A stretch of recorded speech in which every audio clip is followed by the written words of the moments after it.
Hello friends, welcome to my channel. और आज हम बात करने जाएं 59 ऐप्स जो कि इंडियन गवर्नमेंट द्वारा कल रात बैन किए गए हैं, चाइनीज़ ऐप्स।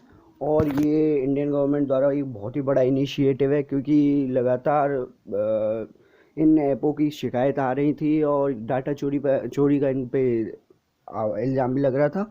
दूसरी बात, टिकटॉक की आपने ये वीडियो भी देखी होगी कि टिकटॉक पे लोकेशन चोरी का भी एक इल्ज़ाम लग रहा था, और खास ही खास एक संवेदनशील इल्ज़ाम कि आपके मोबाइल का डाटा, सिम का डाटा भी ले जाता है। तो ये भी इल्ज़ाम लग रहा था। लगातार इन सब चीज़ों को देखते हुए सरकार ने डाटा चोरी के आशंका से इन्हें बैन कर दिया, और ये चाइना पर एक ज़बरदस्त डिजिटल स्ट्राइक कह सकते हैं आप। और ये मेरे हिसाब से बहुत ही बड़ा इनिशिएटिव है और बहुत ही बढ़िया स्टेप लिया गया है 59 ऐप्स में मैन, जिसमें सबसे बड़ा ऐप टिकटॉक है। टिकटॉक के भारत में ही अकेले लगभग 20 करोड़ यूज़र्स हैं, जो कि अब 20 करोड़ यूजर्स हैं, जिससे कि करोड़ों का पैसा हर साल टिकटॉक चीन को देता है। तो ये एक बहुत बड़ा झटका तो है, लेकिन कह सकते हैं हम एक चाइना पे झटका तो है। हालांकि इससे कंपनियों को ज़्यादा फर्क पड़ेगा, लेकिन भारत में ही टिकटॉक के सबसे ज़्यादा यूज़र्स हैं, जो कि 20 करोड़ से ज़्यादा है अकेले भारत में।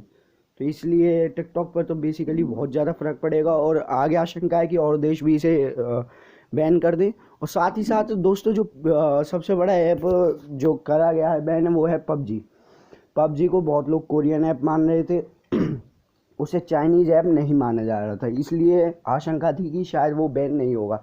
लेकिन आपको पता है कि उसमें 40% से ज़्यादा शेयर जो है वो चाइना गवर्नमेंट को जाता है, इसलिए पबजी को भी चाइनीज़ ऐप मानते हुए उस पर डाटा चोरी का इल्ज़ाम लगाते हुए ये पबजी भी बैन कर दिया गया है। और ये मेरे हिसाब से बहुत ही बढ़िया चीज़ है, क्योंकि पबजी, शेयरइट, जेंडर और आपकी वी चैट, हेलो, टिकटॉक तो है ही है, और वीगो जैसे ऐप बैन कर दी गई। ये आजकल की ज़्यादा फैल रहे थे आजकल ही, और सबसे ज़्यादा ये भारत के यूज़र्स का डाटा चोरी कर रहे थे, इसलिए हैकिंग की संभावना सबसे ज़्यादा बढ़ गई थी। लेकिन अब जब ये बैन हो चुके हैं तो अभी प्ले स्टोर से हटे नहीं है, लेकिन थोड़ी देर में हट जाएंगे, क्योंकि थोड़ी लीगलिटीज़ वगैरह होती हैं, तो उसके बाद ये प्ले स्टोर से भी हट जाएंगे। और ये सपोर्ट का टाइम है, हमें सपोर्ट करना चाहिए बहुत ही इस इनिशिएटिव को।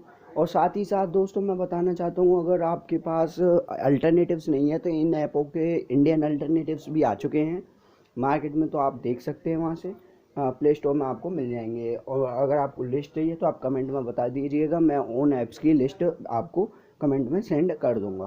तो हर एक ऐप का एक अल्टरनेटिव आ चुका है, जो कि बहुत ही बढ़िया है मेरे हिसाब से। उनसे तो अच्छा ही है, जस्ट जैसे कि आपके शेयरइट और जेंडर से एक ही जगह आ चुका है जियो शेयर, तो ऐसे ही बहुत सारे अल्टरनेटिव्स भी आ चुके हैं।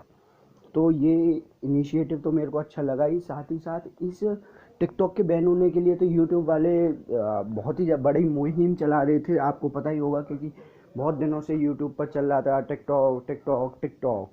और इसके पीछे रेटिंग भी एक बार कम हो गई थी, टिकटॉक की 1.3 तक पहुंच गई थी, 1.1 तक पहुंच गई, माई मिस्टेक।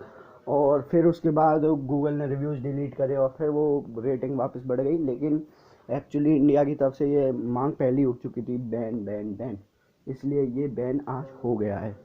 तो थैंक यू गाइस। ये वीडियो आपको कैसी लगी हो कमेंट करके ज़रूर बताओ। इस चैनल को ज़रूर सब्सक्राइब कर लेना, और आगे मैं ऐसी टेक्निकल बातें और ऐसी चीज़ें लाता रहूँगा, और इस वीडियो को शेयर भी कर देना। Thank you.